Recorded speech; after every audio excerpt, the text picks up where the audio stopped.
Dear mariners, welcome to my channel The Sailing Beast. Please like, share and subscribe, and don't forget to hit the bell icon for updates on upcoming videos. Question: man overboard action? Answer: actions to be taken during man overboard situation. The initial and early sighting of the fallen crew plays a vital role in increasing the percentage of saving his per life. The actions for a mob mentioned below are extremely urgent and must be taken without any delay to save the life of the person who has fallen overboard. 1. Raise alarm by shout: man overboard on starboard port side. 2. Change over to hand steering from auto and put the wheel hard over to the respective side, port or starboard. 3.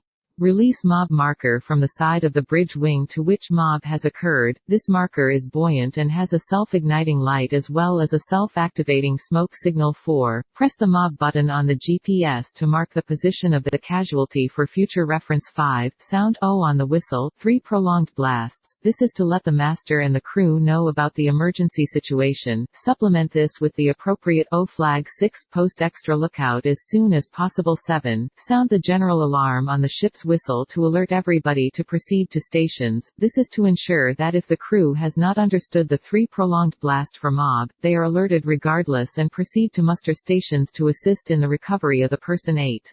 Thereafter, announce the mob situation on the ship's PA system. 9. Inform the engine room of the situation and let them know that maneuvering will be required. 10. Execute the Williamson's turn, explained later. 11. Keep a keen eye on the radar ARPA and put the VHF on channel 1612. Maintain a record of all the events in the bell book. 13. Carry out master's orders. 14. The chief mate should take over all decisions based on deck with regard to lowering survival craft, etc. 15. The third mate ought to assist the master on bridge. 16. The officer in charge at the moment must send out an urgency signal on all the communication systems to let ships in the vicinity know about the situation. 17. Keep the lifebuoy mob marker inside. 18.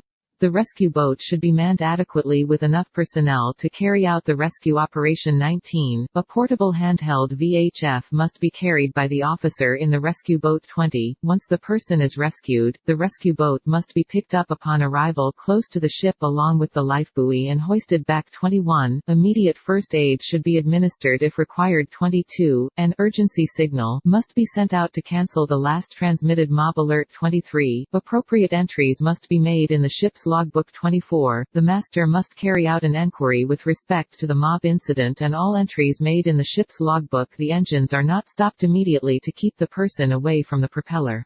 The same is the case for wheel hard over to the side of the casualty as it is done to keep the stern away from the casualty. Screaming about the mob at the instant that the mishap is realized is of paramount importance to use all manpower available for immediate use. The lifebuoy also adds to the life-saving process as the smoke signal leaves a conspicuous mark by the day or night. It is also important to pick up the lifebuoy to not confuse any other ships passing by about the status of the mob. They must not assume that there is a mob in the vicinity and proceed towards helping the person when he has already been rescued. Entries in the ship's logbook hold great legal importance and should be made carefully. Always try to succeed in the first attempt as even a little delay can cause a human life.